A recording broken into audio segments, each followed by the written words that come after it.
Hey everybody, Scott here, and welcome to the latest episode of the Grey House Literary Agency educational videos. We're going to be talking today about finding your own personal niche when it comes to your writing, and also how you take that information that you've gathered and pairing that with the editors and agents that you're finding out there. So that's what we're going to be focusing on today, and I think that you're going to find this information very, very interesting here. So let's go ahead and let's get started. So again, finding your own niche, it's about personalizing your marketing, and I think that that's the biggest problem that a lot of authors have, is that they aren't personalizing their writing. They're just writing things.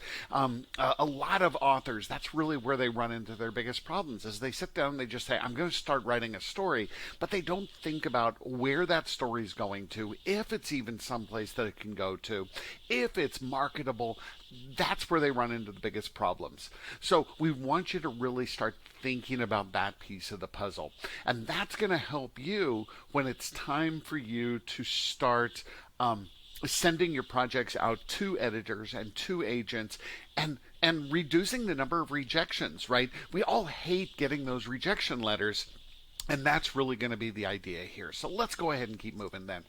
So where do you start with deciding on what you really should be writing? Okay, and that's going to be the key thing. Not like what you think you want to write, but what you should be writing.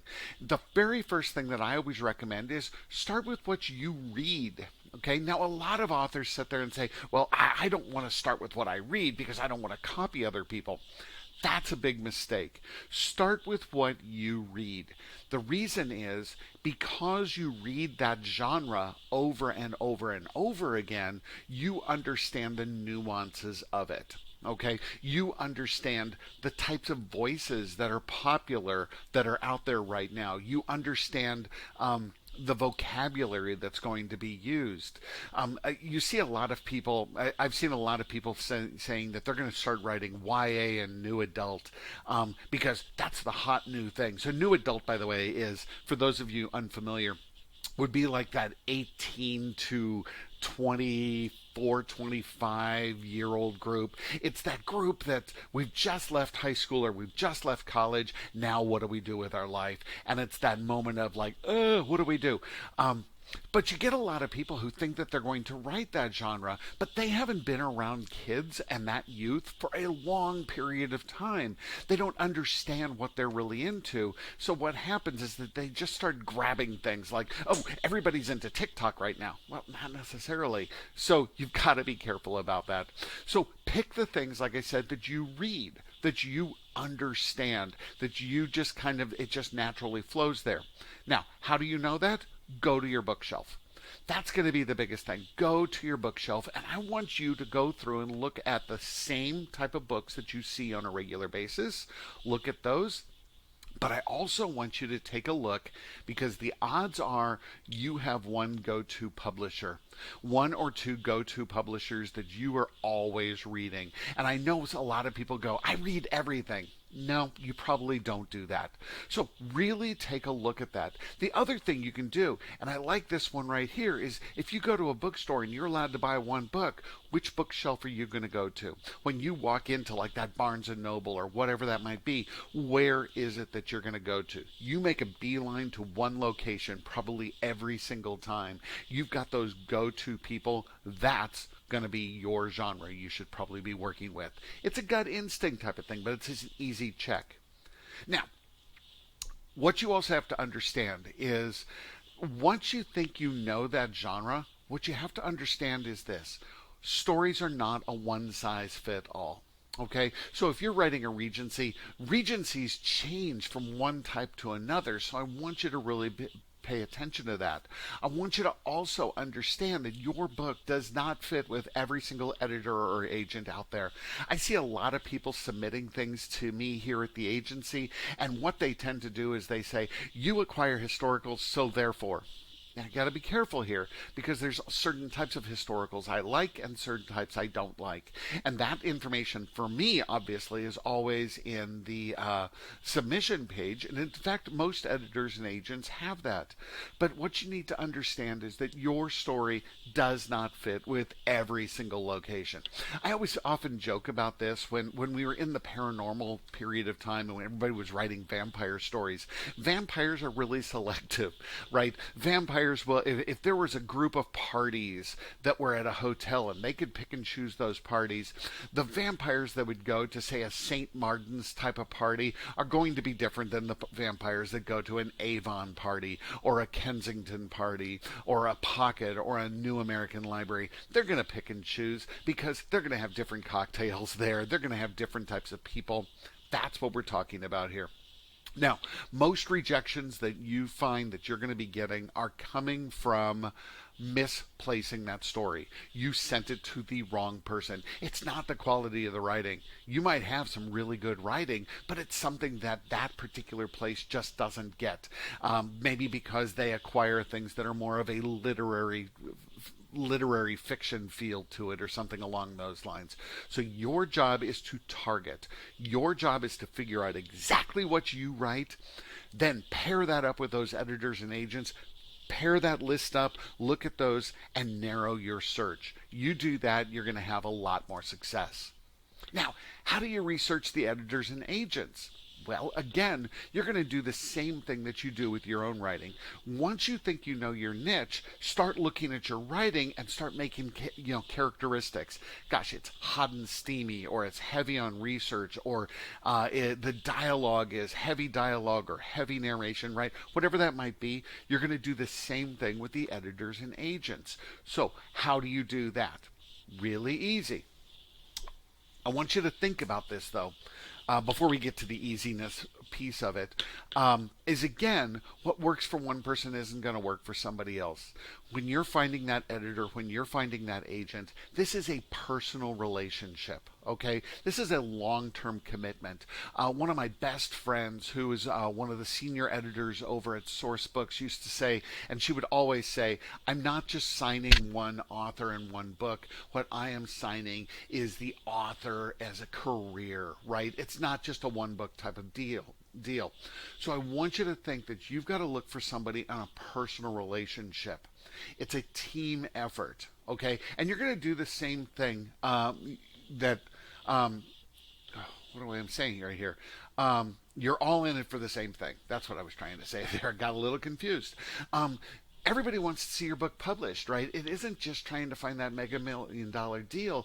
Everybody wants to succeed. So you've got to make sure that you are paired up, that you've got that same type of a style.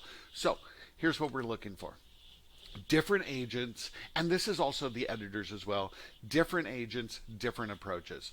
We all approach things differently. Are we essentially doing the same thing? Yeah, we're all doing the same thing. But administratively, do they do things differently? How do they handle their paperwork? How hands-on are they? If you're at Grey House, I'm somebody who always likes to work with that author and that book from day one. Some people want to say, finish the book, then we'll talk.